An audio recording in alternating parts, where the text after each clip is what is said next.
Huenda huduma za matibabu katika hospitali za umma kaunti ya Mombasa zikatatizika kuanzia leo usiku baada ya madaktari chini ya muungano wa KMPDU kutishia kuanza mgomo wao rasmi iwapo serikali ya kaunti ya Mombasa haitashughulikia matakwa yao.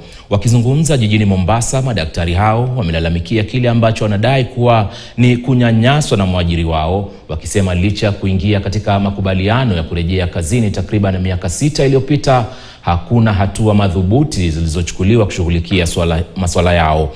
Miongoni mwa madai yao ni kupandishwa vyeo, kuboreshwa kwa mazingira ya kazi, kuongezwa mishahara pamoja na kutekelezwa kwa makubaliano ya hapo awali. Being casualized and employed on contractual terms that are demeaning, that they cannot access even the health care that themselves are giving to the county. Even loans they cannot access. We have SRC recommendation of salary increment that has been implemented by other counties across the country, but Mombasa has not implemented. We have a workforce of doctors that have expressed frustration in the hospital because there are no drugs, there are no equipment, there are no supported.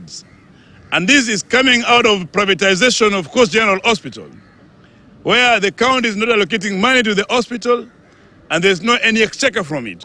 This strike underlines or underscores the importance of employees' dignity.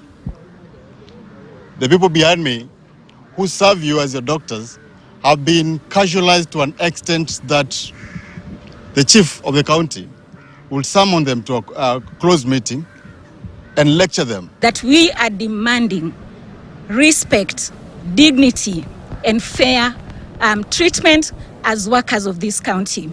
We cannot have workers who have worked, they wake up every morning, show up for the citizens of this county to provide care under very difficult circumstances.